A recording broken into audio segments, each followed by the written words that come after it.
And Public Works and Infrastructure Minister Dean Macpherson has laid charges against suspended Independent Development Trust CEO Tebogo Malaka and the IDT spokesperson Phasha Makgolane. They were caught on camera allegedly attempting to bribe Daily Maverick journalist Peter Louis Myburgh with 60,000 rand in cash for him to stop investigations into a story. Let's unpack this now with Karam Singh. He's a consultant at Corruption Watch. Karam, thanks for joining us. And I'm sure you're as shocked as the rest of the country. You know, we always talk about corruption. We talk about bribery claims, bribery attempts. But to actually see it unfold in such vivid color was an altogether different thing. Absolutely. You know, it's always these kind of mixed feelings because, as you say, we know about this. So in some ways it shouldn't be shocking, but it still does shock the conscience to see it, you know, in full color. I mean, it's almost like a bad movie watching it play out. And most notably for me was when Peter Louis Myburgh leaves the table, the reaction of the CEO and the spokesperson is like it's like you're watching a TV show. Unfortunate, you know, that this has become part of our culture.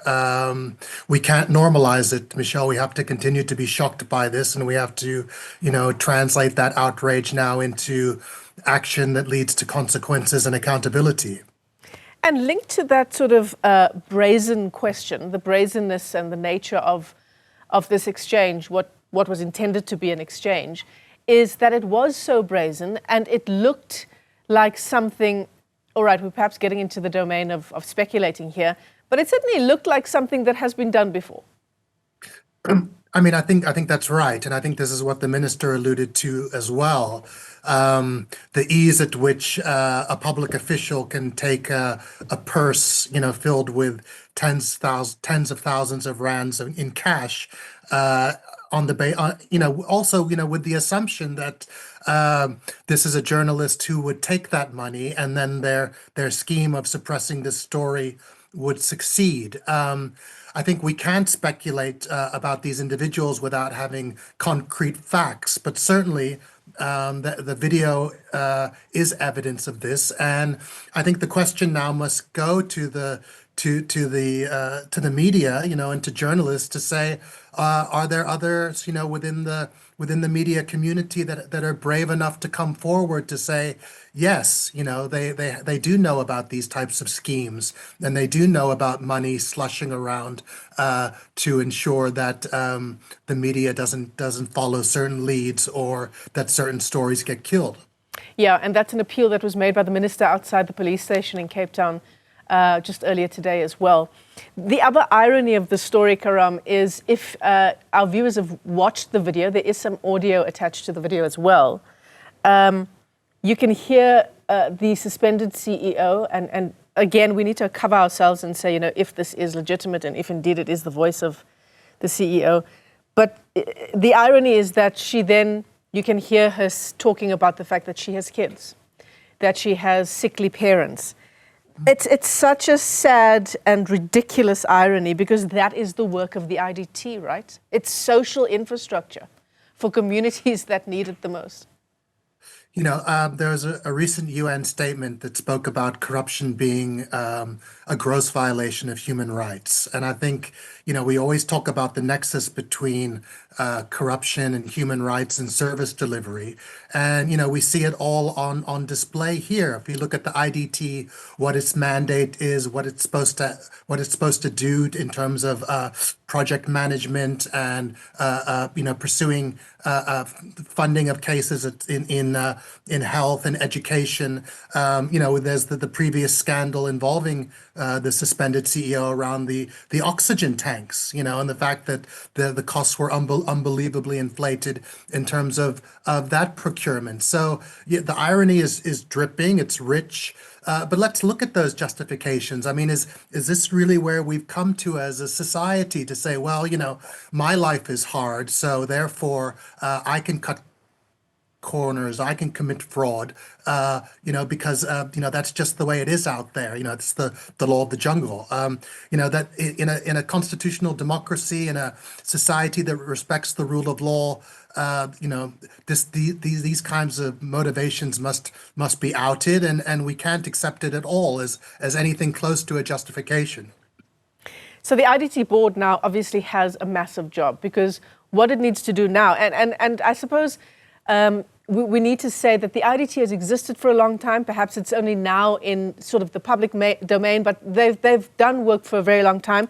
And they've also had long-standing irregularities, right? The organization has had audit disclaimers. This has happened for years and years.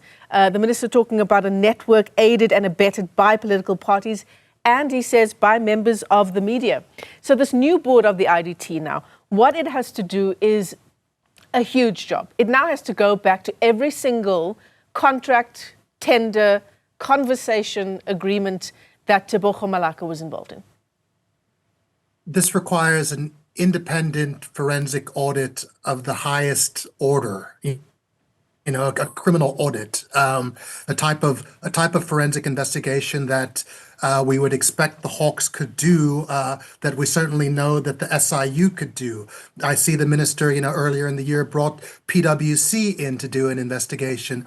There's a problem in the ecosystem around how we get from allegations, how we get from audit findings to actually to get to a point of asset recovery and prosecutions. And what's the story that's coming out here, and the story that's come out in the recent allegations around the police, is that when certain investigations become sensitive, people intervene, politicians intervene, and the investigations get scuttled, and the matters don't get sent to the MPA, and the prosecutions don't flow. So it's not just the IDT board now, it's really at the level of the state to say, you said we turned a capture. You said we turned a corner on state capture, but we still see state-owned enterprises that are riddled with these kinds of multi-million rand irregularities.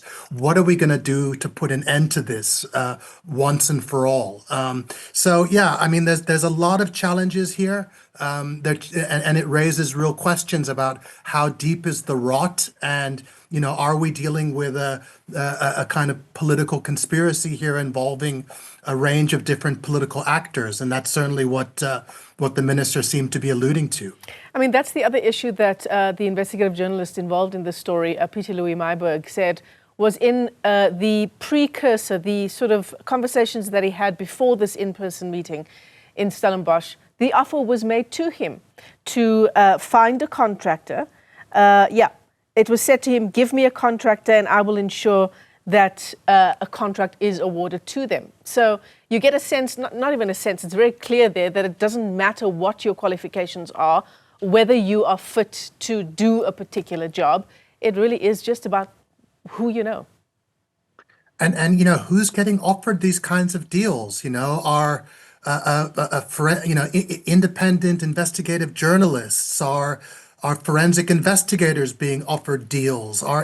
Who else in the system is being asked to look the other way and is getting paid? And I think this is what the Zondo Commission revealed, and it also often comes out in the SIU investigations, for instance, around the Tembisa Hospital, is that there are lots of other people, enablers, people that are complicit in these kinds of schemes that are on the take, and that don't get outed and don't get exposed.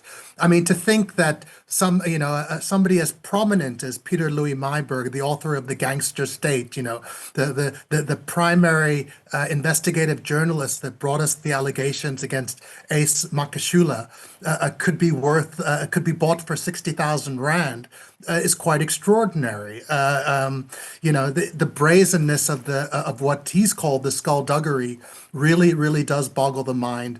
And I think, I really think what we want to see now is more journalists coming forward to say they've been offered bribes, or even to say, look, we accepted money to kill stories. I think we need to see more of that. We need to see these allegations surface now. It can't just be something that we're speculating on. Yeah, it is bizarre that of all people, perhaps one of the sort of best-known investigative journalists in the country would be approached in this way. One can assume that the IDT CEO does not read the Daily Maverick. But there is a silver lining here, isn't there? The fact that this is now out in the open, the important work of the IDT now possibly can get back on track.